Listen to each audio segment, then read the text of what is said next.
ಶ್ರೀ ಗುರುಭ್ಯೋ ನಮಃ. ಹರಿ ಓಂ. ನಮಸ್ಕಾರ ಸ್ನೇಹಿತರೆ, ನಮ್ಮ ಸುದ್ಯಾನ ವಾಹಿನಿಗೆ ಆತ್ಮೀಯ ಸ್ವಾಗತ. ಮಹಾಭಾರತದ ಪಾತ್ರ ಸಂಗತಿಗಳಲ್ಲಿನ 32ನೇ ಪಾತ್ರವನ್ನು ಮಾಹಿತಿಯನ್ನು ಸ್ವಲ್ಪ ಸಣ್ಣದಾಗಿ ಒಂದಿನಿತು ತಿಳಿದುಕೊಳ್ಳೋಣ. ಉಗ್ರಸೇನ.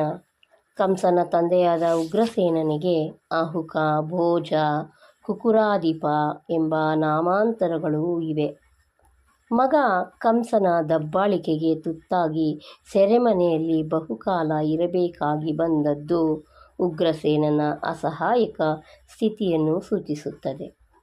ಮಹಾಭಾರತದ ಪ್ರಕಾರ ಕಂಸನು ರಾಕ್ಷಸನಾದ ಕಾಲನೇಮಿಯ ಅಪರಾವತಾರ. ಅಲ್ಲದೆ ಅವನು ಉಗ್ರಸೇನನ ಮಗನೂ ಅಲ್ಲ. ಉಗ್ರಸೇನನ ಹೆಂಡತಿಯ ಬಳಿಗೆ ದ್ರಮಿಳನೆಂಬ ರಾಕ್ಷಸನು ಉಗ್ರಸೇನನ ವೇಷದಲ್ಲಿ ಬಂದು ಕೂಡಿದ ಸಂದರ್ಭದಲ್ಲಿ ಹುಟ್ಟಿದವನಿವನು.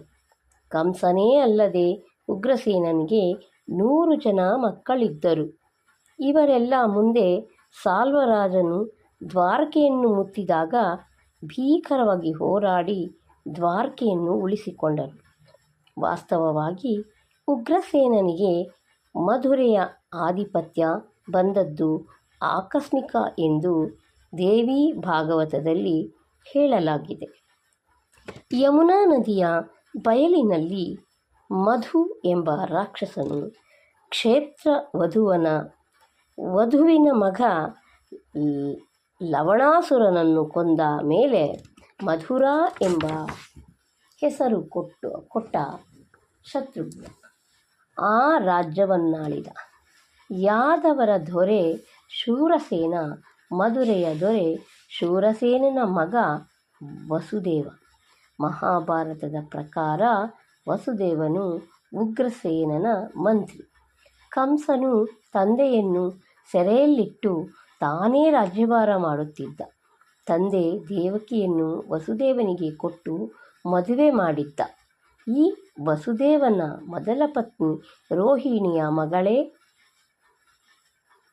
ಮಕ್ಕಳೇ ಬಲರಾಮ, ಸಾರಣ, ದುರ್ಧರ ಮೊದಲಾದವರು. ಎರಡನೆಯ ಪತ್ನಿ ದೇವಕಿಯ ಪುತ್ರನೇ ಕೃಷ್ಣ ಮತ್ತು ಪುತ್ರಿ ಸುಭದ್ರೆ. ಕೃಷ್ಣನು ತನ್ನ ಸೋದರ ಮಾವನಾದ ಕಂಸನನ್ನು ಕೊಂದು ಉಗ್ರಸೇನನಿಗೆ ಮತ್ತೆ ರಾಜ್ಯಭಾರವನ್ನು ವಹಿಸಿಕೊಟ್ಟನು. ಜರಾಸಂಧನು ಉಗ್ರಸೇನನಿಗೆ ಬೀಗನಾಗಬೇಕು. ಆದರೆ ಉಗ್ರಸೇನನು ಮಗನನ್ನು ಕೊಲ್ಲಿಸಿದನೆಂಬ ಸಿಟ್ಟಿಗೆ ಜರಾಸಂಧನು ಉಗ್ರಸೇನ ಕೃಷ್ಣರ ಮೇಲೆ ಹಗೆ ಸಾಧಿಸಿದ. ಕೊನೆಗೆ ಜರಾಸಂಧನ ಉಪಟಳ ತಡೆಯಲಾರದೆ ಉಗ್ರಸೇನನು ಯಾದವರೊಂದಿಗೆ ಮಧುರೆಯನ್ನು ಬಿಟ್ಟು ಪಶ್ಚಿಮ ತೀರದ ದ್ವಾರಕೆಗೆ ಬರಬೇಕಾಯಿತು. ದ್ವಾರಕೆಯಲ್ಲಿ ಉಗ್ರಸೇನನ ಬಹುಕಾಲ ಜೀವಿಸಿದ್ದ. ಯಾದವರ ಏಳಿಗೆಯನ್ನು ಕಂಡ ಉಗ್ರಸೇನ ತನ್ನ ವೃದ್ಧಾಪ್ಯದಲ್ಲಿ ಅದೇ ಯಾದವರ ಪತನವನ್ನು ಕಾಣಬೇಕಾಗಿ ಬಂದದ್ದು ಅವನ ದುರಾದೃಷ್ಟ. ಸಾಮನ ಹೊಟ್ಟೆಯಲ್ಲಿ ಹುಟ್ಟಿದ ಒನಕೆಯನ್ನು ಪುಡಿ ಮಾಡಿ ಸಮುದ್ರಕ್ಕೆ ಎಸೆಯುವಂತೆ ಉಗ್ರಸೇನ ಆಜ್ಞೆ ಮಾಡುತ್ತಾನೆ. ಏಕೆಂದರೆ ಈ ಒನಕೆ ಯಾದವರ ವಿನಾಶಕ್ಕೆ ಕಾರಣವಾಗುತ್ತದೆ ಎಂಬ ಶಾಪದ ವಿಷಯ ಅವನಿಗೆ ತಿಳಿದಿತ್ತು.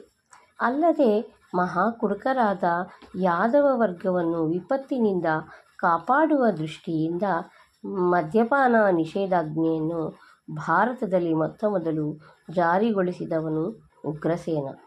ಆದರೇನು, ಮತಾಂಧರು, ಮದ್ಯವ್ಯಸನಿಗಳೂ ಆದ ಯಾದವರು ಪರಸ್ಪರ ಕಾದಾಡಿ ಸಾಯುವುದನ್ನು ತಪ್ಪಿಸಲು ಇವನಿಗೆ ಸಾಧ್ಯವೇ ಆಗಲಿಲ್ಲ. ಅದು ವಿಧಿಲಿಖಿತ. ಹಾಗೆ ಆಗಬೇಕೆನ್ನುವುದು ವಿಧಿಲಿಖಿತವಾದ್ದರಿಂದ ಯಾರಿಂದಲೂ ಅದನ್ನು ತಪ್ಪಿಸಲು ಸಾಧ್ಯವಾಗಲಿಲ್ಲ. ಇವಿಷ್ಟು ಉಗ್ರಸೇನನ ಕುರಿತಾದ ಸಣ್ಣದಾದ ಮಾಹಿತಿ. ಮುಂದಿನ ಎಪಿಸೋಡ್ನಲ್ಲಿ ಮತ್ತೆ ಸಿಗೋಣ. ನಮ್ಮ ಸುದ್ಯಾನಕ್ಕೆ ನಿಮ್ಮ ಬೆಂಬಲವಿರಲಿ. ನಿಮ್ಮ ಆರೋಗ್ಯದ ಕಡೆ ಗಮನವಿರಲಿ. ಧನ್ಯವಾದಗಳು ಸ್ನೇಹಿತರೆ.